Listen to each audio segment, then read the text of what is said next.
시청자 여러분 안녕하십니까? 뉴스룸의 손동원입니다. 오늘 뉴스룸 타이틀은 인생의 하프타임입니다. 천고마비의 계절인 10월달은 가을 단풍으로 유명합니다. 여름에서 하루아침에 겨울로 넘어가 버리는 캘리포니아에서는 이 가을이 너무나 짧습니다. 아쉬움을 남기는 것이 가을 시즌이지만 그만큼 가을은 더 아름답게 느껴집니다. 온 세상을 뷰티풀 컬러로 채색하고 운치 있는 멋을 낸 단풍을 즐길 수 있는 곳이 캘리포니아에 제법 많이 자리 잡고 있습니다. 샌디에이고 근처의 작은 전원 마을 줄리안이나 요세미티 국립공원, 또 시에라 네바다 산맥 동쪽의 오웬스 밸리, 비숍 클릭 같은 곳은 이 가을 풍경이 아름답기로 아주 유명한 단풍 여행지입니다. 소중한 단풍 시즌이 지나가기 전에 깊어가는 가을의 정취를 만끽할 수 있는 명소로 여행을 한번 떠나보시기 바랍니다. 네, 젊었을 때는 화려한 미모로 러비스트로 활동하던 여인이 이제 나이가 들면서 사회활동도 점점 줄어들고 인생 계획에 실패해서 도박과 마약으로 경찰의 수사를 받고 있습니다.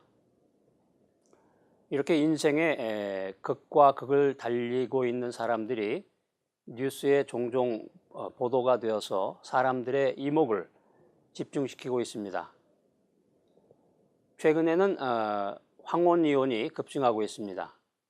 미국과 영국, 또 프랑스나 캐나다, 일본 등과 같은 이 선진국에서 황혼이혼이 사회 문제로 대두되고 있습니다.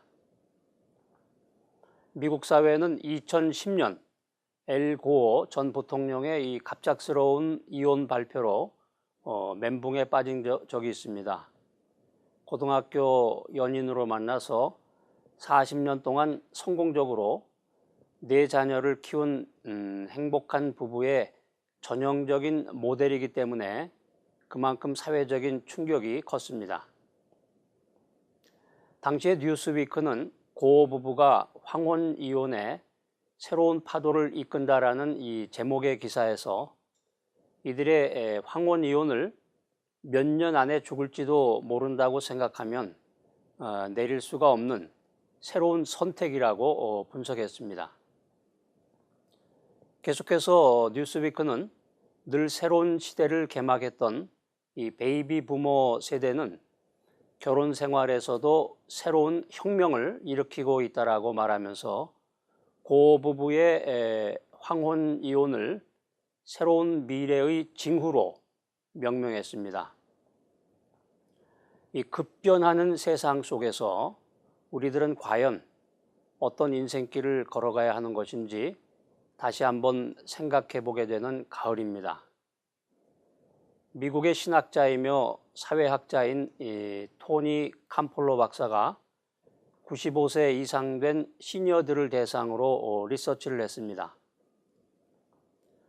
만약에 당신이 다시 태어난다면 어떻게 살아가기를 원하십니까? 이 질문에 대해서 첫 번째로 날마다 반성을 하며 살겠습니다 라는 답변을 했습니다.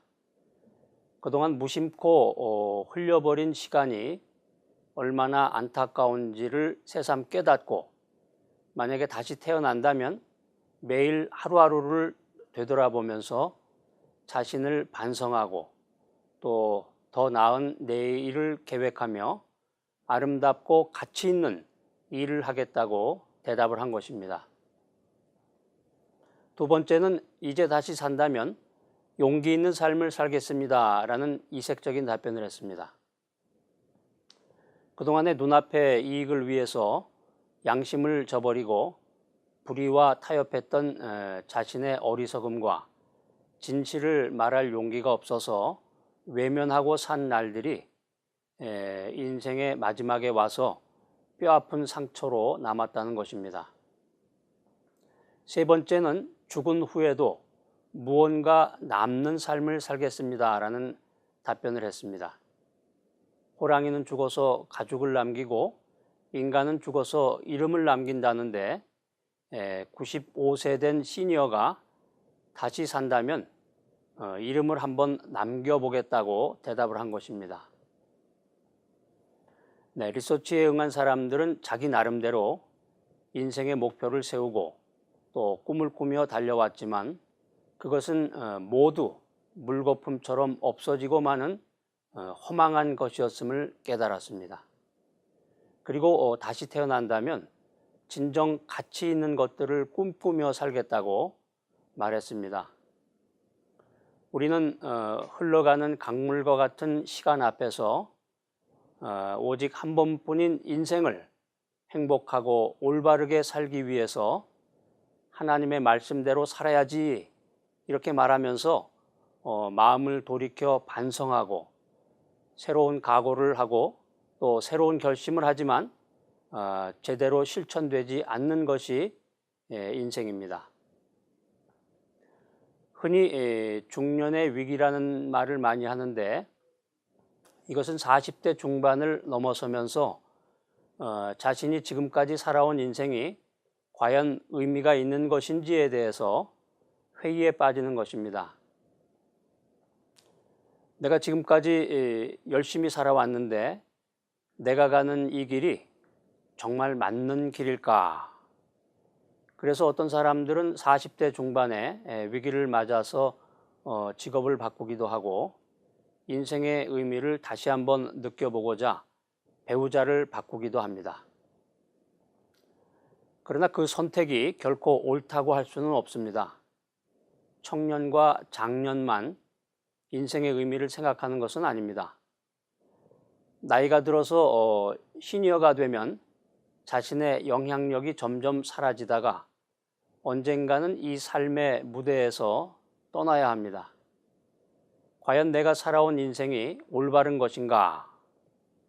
이런 회의에 빠지는 시니어들을 우리 주변에서 흔히 볼 수 있습니다. 그런가 하면 젊은 주부들 역시 인생의 의미를 새롭게 찾고 있습니다. 집에서 아이들만 키우다 보면 과연 내가 이렇게 사는 것이 맞게 사는 것인지 수많은 고민과 회의에 빠지는 주부들이 우리 주변에 많습니다. 우리는 모두 의미 있는 인생을 살고 싶어 합니다. 청년이나 장년, 또 노년이나 주부, 직장인들, 너나 할 것 없이 우리 모두는 의미 있는 인생을 살기를 원합니다. 그런데 문제는 방법입니다.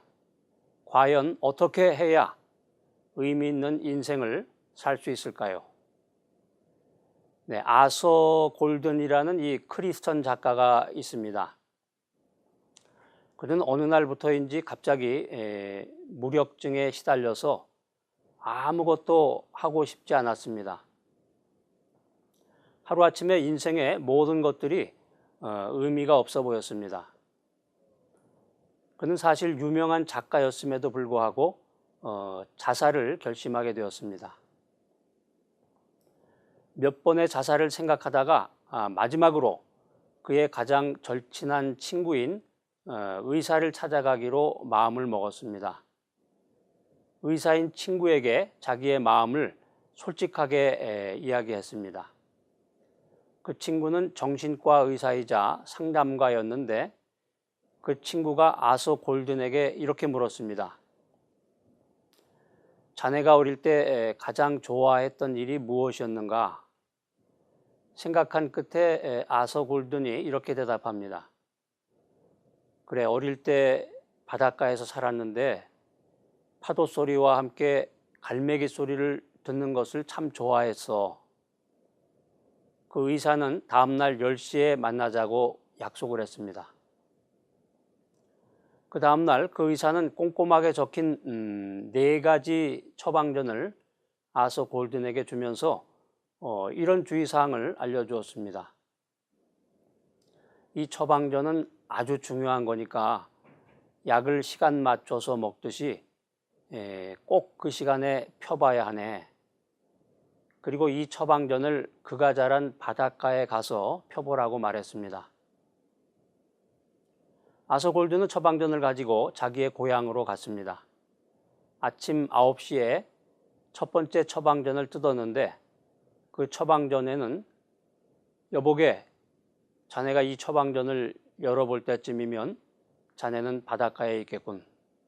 그곳에 앉아서 파도 소리와 갈매기 소리를 2시간 정도 조용히 들어보게. 이렇게 써 있었습니다. 아서골드는 처방전에 아주 특별한 내용이 있을 줄 알았는데 생각한 것보다는 평범한 내용이 적혀 있었습니다. 아무튼 처방전이 시키는 대로 파도 소리와 갈매기 소리를 들었습니다. 그런데 왠지 마음이 조금씩 달라지는 것을 느꼈습니다. 그러다 보니 바다를 바라보고 어릴 때를 생각하고 갈매기를 보는 동안에 12시가 되었습니다. 2번째 처방전을 뜯어야 할 시간입니다. 2번째 처방전에는 지금까지 살면서 행복했다고 생각되는 순간들을 생각해 보라, 이렇게 써 있었습니다. 그는 눈을 감고 지금까지 살아온 과거의 인생 가운데서 행복한 순간들을 생각해 보았습니다. 자살까지 마음먹었던 의미 없는 인생이라고 생각을 했는데 과거에 행복했던 순간들이 많았음을 기억해냅니다. 친구들과 바닷가에서 씨름하던 일, 또 수영하던 일, 저녁 늦게까지 놀고 있으면 어머니가 자기의 이름을 부르며 찾아와서 손을 잡고 집으로 데리고 가서 씻겨주시고 또 밥상을 차려주시던 일, 참으로 행복한 순간들이 많았습니다. 과거의 추억을 떠올리며 그의 마음이 점차적으로 밝아지기 시작했습니다. 오후 3시가 되었습니다. 3번째 처방전을 뜯을 시간입니다. 처방전에는 다음과 같은 메시지가 적혀 있었습니다. 지금부터 자네의 마음속을 자세히 들여다보게. 그리고 자네가 지금까지 살아온 인생의 동기가 무엇인지, 의미가 무엇인지 곰곰이 생각해 보길 바라네. 아서골드는 몇 시간 동안 자기가 인생을 살아온 동기가 무엇인지를 생각하고 자기 마음속을 들여다보았습니다. 그리고 나서 깜짝 놀랐습니다. 자기는 경건한 크리스천이기 때문에 당연히 자신의 마음속에 하나님이 계신 줄로 알았습니다. 그런데 그 바닷가에서 자신의 마음을 들여다본 순간 그의 마음속에는 하나님이 아니라 세상의 모든 것들이 가득 차 있었습니다. 그동안 하나님의 영광을 위해서 글을 쓴다고 밥 먹듯이 얘기했지만 마음속에는 하나님이 없었습니다. 왜 글을 썼는가? 자신의 명예를 위해서, 또 돈벌이를 위해서 글을 썼던 자신을 발견합니다. 이 사실을 발견한 그는 눈물을 흘리기 시작했습니다. 눈물을 흘리며 이렇게 탄식합니다. 하나님, 내 마음에 하나님이 안 계시는군요. 하나님이 어느새 내 가장자리에 존재합니다. 울다 보니 어느덧 저녁 6시를 맞았습니다. 마지막 처방전이 그를 기다리고 있었습니다. 처방전에는 다음과 같은 메시지가 남겨져 있었습니다. 여보게, 이제 자네의 죄를 고백할 시간이네. 자네가 고백할 죄들을 모래사장에 모두 써보게. 아서골드는 울면서 참으로 회개하며 모래사장에 글을 써내려갔습니다. 올바르게 살아온 줄 알았는데 왜 그렇게도 잘못 산 것이 많은지요. 아내와 자녀에게 잘못한 것, 하나님 중심으로 살지 못했던 것, 쾌락을 위해서 세상적으로 살아간 것, 이 모든 죄를 모래사장에 써내려갔습니다. 그 처방전에 있는 대로 모든 것을 다 써놓고 한쪽으로 물러나서 하나님께 이 죄들을 용서해 달라고 간절히 기도했습니다. 어느새 바다에는 해가 지고 밤이 찾아오고 있었습니다. 아서 골든이 자리에서 일어났을 때 놀라운 일이 벌어졌습니다. 그가 모래사장 위에 기록해 놓은 수많은 죄들이 밀물에 깨끗이 씻겨져 있었던 것입니다. 그것을 바라본 순간 하나님이 자신의 모든 죄를 용서해 주셨음을 깨달았습니다. 아서 골든은 두 손을 들고 주님을 찬양하며 삶의 의미를 다시 찾고 크리스천 작가로서의 일을 계속해 나갔습니다. 시청자 여러분, 여러분의 인생은 어떻습니까? 하나님 앞에 섰을 때 의미 있는 인생을 살았다고 진정으로 고백할 수 있는지요? 무엇이 잘못되어서 우리의 인생이 의미 없이 보내지고 있습니까? 여러분 중심에 하나님이 안 계시고 여러분 마음의 가장자리에 계신 것은 아닙니까? 미래의 염려 때문에 현재를 무의미하게 보내고 있지는 않습니까? 지금은 인생의 하프타임입니다. 전반전을 마친 선수들이 지친 몸을 추스리면서 전반전을 지켜본 감독의 지시를 받아서 보다 좋은 후반전을 준비하는 시간이 바로 하프타임입니다. 선수들에게는 꼭 필요한 시간이 아닐 수가 없습니다. 인생에도 하프타임이 필요합니다. 잠시 홀로 있는 조용한 시간을 가지면서 자신의 지나온 인생을 되돌아보고 앞으로 살아갈 내일과 미래의 인생에 대해서 깊이 생각해 보는 시간이 필요할 것입니다.